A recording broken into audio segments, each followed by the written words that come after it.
ഞാൻ റിയാദിൽ ഒരു കാലം ക്ലാസ് എടുക്കാൻ വേണ്ടി ഇതേപോലെ വന്നു.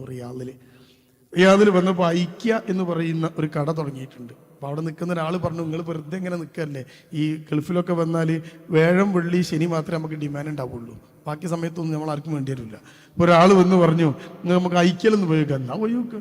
അവിടെ ഇങ്ങനെ കറങ്ങി തിരിഞ്ഞ് നടക്കുമ്പോൾ ഒരു സ്ഥലത്ത് പെണ്ണുങ്ങൾ ഇങ്ങനെ കൂടി നിൽക്കുന്നു, നിറയെ പെണ്ണുങ്ങൾ, പർദ്ദക്കെട്ട പെണ്ണുങ്ങൾ കൂടി നിൽക്കുന്നു. അപ്പം നമ്മുടെ നാട്ടിൽ ഈ പെണ്ണുങ്ങൾ കൂടി നിൽക്കുക 10 ഉറുപ്പ്യക്ക് കുട്ടികളുടെ ഡ്രസ്സ് കിട്ടുന്ന സ്ഥലത്താണ്. ഈ ചെറിയ ഷെഡ്ഡിയും ഇതൊക്കെ ഉണ്ടാവും കുട്ടികളത് 10 ഉറുപ്പ്യക്ക്, എന്നിട്ട് ഇട്ടുകൊടുത്ത് പിറ്റേന്ന് കീറും, പിന്നെ മൂത്രം തുടയ്ക്കാനെടുക്കും.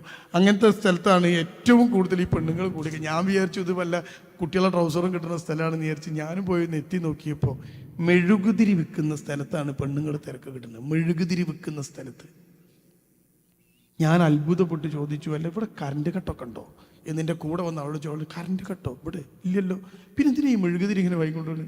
നമ്മുടെ നാട്ടിൽ മെഴുകുതിരി വാങ്ങാൻ കറണ്ട് കട്ട് ഉണ്ടാവുമ്പോൾ കത്തിക്കാനാണ്, ഇവിടെ അതില്ലല്ലോ.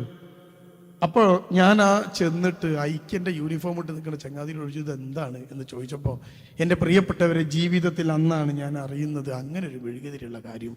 ആ മെഴുകുതിരിൻ്റെ പേര് ഫ്രാഗ്രൻസ് ഉള്ള ക്യാൻഡിലാണ്, ഫ്രാഗ്രൻറ്റ് ക്യാൻഡിൽ. ആ മെഴുകുതിരിക്ക് അത് കത്തിച്ച് വെച്ചാൽ ഒരു നല്ല, ഇപ്പം നിങ്ങൾക്കൊക്കെ പരിചയം ഉണ്ടാവും അതില്ലേ, അത് കത്തിച്ച് വെച്ചാൽ മുറിയിൽ ഒരു സുഗന്ധം പരക്കും എന്ന്. ഞാൻ ചോദിച്ചു, പെണ്ണുങ്ങൾ എന്തിനാ അത് വാങ്ങിക്കൊണ്ടാണ് ചോദിച്ചപ്പോൾ അവർ പറയാണ്, ഭർത്താവിൻ്റെ കൂടെ കിടക്കുന്ന കിടപ്പറയിൽ ലൈറ്റൊക്കെ ഓഫാക്കിയിട്ട് മെഴുകുതിരി കത്തിച്ച് വെച്ച് ആ മെഴുകുതിരിയുടെ വെളിച്ചത്തിൽ അതിൽ നിന്ന് വരുന്ന സുഗന്ധവുമായി ഭർത്താവിനെ സ്വീകരിക്കുന്നവരാണ് ഇവർ എന്ന്. അവർ ശരീരം മുഴുവൻ മറച്ചിട്ടുണ്ട്, അവർ പർദ്ദയിട്ടിട്ടുണ്ട്. പക്ഷേ എങ്ങനെയാണ് ഒരു ഭർത്താവിൻ്റെ ഇഷ്ടം എന്ന് അവർ തിരക്ക് കൂട്ടുന്നത്? ഭർത്താവിന് ഇഷ്ടപ്പെട്ട മണമുള്ള ഫ്രാഗ്രൻസ് ഉള്ള മെഴുകുതിരി വാങ്ങാനാണ്.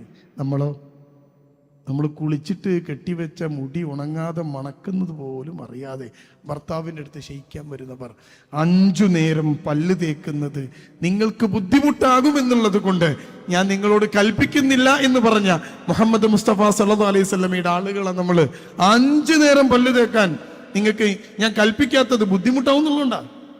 2 നേരമെങ്കിലും തേക്കണ്ടേ? വേണ്ടേ? എന്തിന്? ഭാര്യൻ്റെ അടുത്ത് കിടക്കാൻ പോകുമ്പോൾ അവൾക്ക് ഇഷ്ടപ്പെടുന്ന രൂപത്തിൽ, അപ്പോഴോ മക്കൾക്ക് ഇഷ്ടപ്പെടുന്ന രൂപത്തിൽ